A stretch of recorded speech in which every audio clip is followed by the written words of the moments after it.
कौन सी जेल में नीरव मोदी है? कौन सी जेल में मेहुल चौकसी है, जिसको मोदी जी हमारे मेहुल भाई बोलते थे? कौन सी जेल के अंदर देश के विजय माल्या है?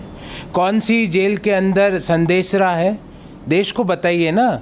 जो देश का पैसा लूट के भारतीय जनता पार्टी के मंत्रियों के चरण छू के हवाई जहाज में बैठ के बाहर चले गए सुदूर इलाकों में, वो अभी तक कौन सी जेल में है? अमित शाह जी, कौन सी जेल के अंदर नीरव मोदी को पकड़ा हुआ है, जो 10-11 हज़ार करोड़ रुपया देश के लोगों का, करदाताओं का पैसा लेके कोई सुदूर इलाके में बैठा है? कौन सी जेल के अंदर ललित मोदी है? बताइए ना। कौन सी जेल के अंदर व्यापम के घोटालेबाज है?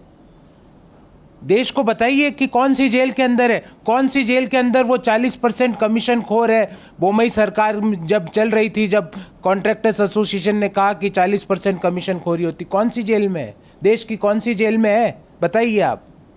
हाँ, मैं ये जरूर कह सकता हूँ कि राहुल गांधी जी प्रधानमंत्री बनेंगे तो मोहब्बत की दुकान खुलेगी, भाईचारे का बढ़ावा होगा, देश में सांप्रदायिक सद्भाव खत्म होगा, देश के अंदर संविधान और लोकतंत्र का शासन वापस पुनः स्थापना होगी, देश के अंदर बेरोजगारी और महंगाई प्रमुख समस्याओं की तरह इंगित होगा और उस पर चर्चा करके उसका हल निकाला जाएगा। ये जरूर होगा अमित शाह साहब। देखिए अमित शाह साहब, आप भाजपा के कार्यकर्ता नहीं, देश के गृह मंत्री भी हैं। थोड़ा बहुत सोच समझ के बोलिए, ज्ञान लेके बोलिए। 28 जून 2022 को कन्हैया लाल जी की हत्या होती है और दो भारतीय जनता पार्टी के कार्यकर्ता, रियाज और गौस, जो भाजपा के सक्रिय कार्यकर्ता है, वो करते हैं।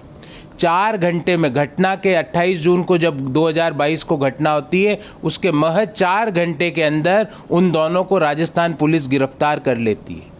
2 जुलाई को ये केस एनआईए को सौंप दिया जाता है, 2 जुलाई 2022 को। मतलब 28 जून के बाद 4 घंटे में राजस्थान पुलिस पकड़ती है और उसके 3 दिन के अंदर ये केस, 3 दिन बाद एनआईए को सौंप दिया जाता। अभी तक इस ओपन एंड शट केस में चार्जशीट दाखिल क्यों नहीं हुई? अभी तक उन हत्यारों को अभी तक सजा क्यों नहीं मिली? देश ये पूछना चाहता। और एनआईए राजस्थान सरकार के अधीन काम नहीं करता है, एनआईए देश के गृह मंत्रालय के अधीन काम करता है। इस ओपन एंड शट केस में कौन वो लोग थे जब राजस्थान पुलिस ने इन 2 हत्यारों को पकड़ा था 4 घंटों के अंदर? तो भाजपा के कौन से नेता पुलिस थानों में फ़ोन करके उनको छोड़ने के लिए दबाव डालते थे? बताइए। हमने अगर नाम ले लिए ना, और समय आने पे नाम भी बताएंगे आपको। 28 जून की हत्या के बाद 4 घंटे के अंदर राजस्थान पुलिस ने उन हत्यारों को पकड़ा, जो दोनों के दोनों भारतीय जनता पार्टी के सक्रिय कार्यकर्ता थे। उनको छुड़वाने के लिए थानों में फोन जाते थे। एनआईए के पास ये case, open and shut case, 1 साल से ज्यादा समय से हो गया, अभी तक चार्जशीट दाखिल क्यों नहीं हुई? और इन हत्यारों को अभी तक सजा क्यों नहीं मिली? देश और राजस्थान के लोग ये जानना चाहते हैं। और अगर आपको चार्जशीट की फ़ोटो देखनी है, जो केस ट्रांसफ़र करने की फ़ोटो देखनी है जो राजस्थान पुलिस ने एनआईए को किया, तो ये है, ये देखिए आप। अमित शाह साहब, अगर आपके पास नहीं है तो मैं आपको भिजवा दूंगा।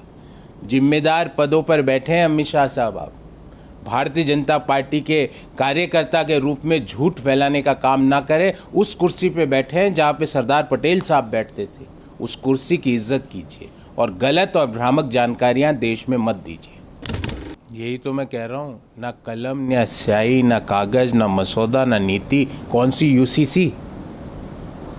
सिर्फ पॉलिटिक्स ऑफ पोलराइजेशन और पॉलिटिक्स ऑफ डाइवर्जन को बढ़ाने के लिए यूसीसी, ताकि देश के लोग मोदी जी से ये ना पूछे कि 45 साल की सबसे बुरी बेरोजगारी क्यों आई, ताकि देश के लोग मोदी जी से यह ना पूछे कि 411 का सिलेंडर आज 1150 में क्यों मिल रहा है।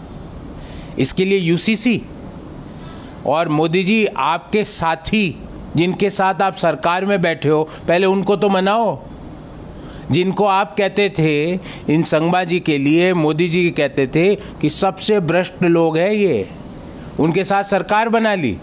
आज वो यूसीसी के अगेंस्ट में। देश को तो बाद में समझाना, अपने लोगों को तो समझाओ यूसीसी कि क्या यूसीसी का फ़ायदा है। 28 अगस्त 2018 में 21वां लॉ कमीशन कहता है कि यूसीसी की देश में ज़रूरत नहीं है। तो 2018 से लेकर अब तक ऐसा क्या बदला कि देश में आज यूसीसी लागू करने पे मोदी जी एक शहर से दूसरे शहर घूम रहे हैं? और देश के लोगों को बाद में समझाना, जिन लोगों के साथ आप सरकार में बैठे हो वो अगेंस्ट में है, उनके बारे में कोई टिप्पणी कीजिए मोदी जी। आया है राहुल गांधी जब मणिपुर दौरे पे, तो उन्होंने कहा कि वो गिद्ध पर्यटन पे गए। देखिए, मैं घटिया शब्दों का जवाब घटिया शब्दों से नहीं दे सकता। मेरे तो संस्कार माता पिता ने और देश के हमारे पूर्वजों ने ऐसे नहीं सिखाए। पर मैं उनको ये कहूँगा कि वो एक मंत्री है। एक मंत्री को इस तरह की भाषा, कोई व्यक्ति, अगर राहुल गांधी जी मणिपुर के लोगों के आंसू पहुँचने जाते हैं तो वो गिद्ध पर्यटन है। मणिपुर के लोगों के जख्मों पे मरहम लगाने जाते हैं तो वो गिद्ध पर्यटन है। मणिपुर की महिलाएं उनको देख के फूट फूट के चिपक के उनके साथ रोई है, वो गिद्ध पर्यटन है। लोगों के घर जले, लोगों ने अपने को खोया, उनको सहानुभूति देने जाना गिद्ध पर्यटन है। शर्म आनी चाहिए ऐसे मंत्री को और इस तरह की भाषा को। अपने अंतरात्मा में सोचो, अगर ये गिद्ध पर्यटन है तो दुनिया का हर आदमी गिद्ध पर्यटन करता है। जब हम एक दूसरे के यहाँ कोई गलत गम हो जाता है तो एक दूसरे के यहाँ सहानुभूति देने जाते हैं, तो वो गिद्ध पर्यटन है?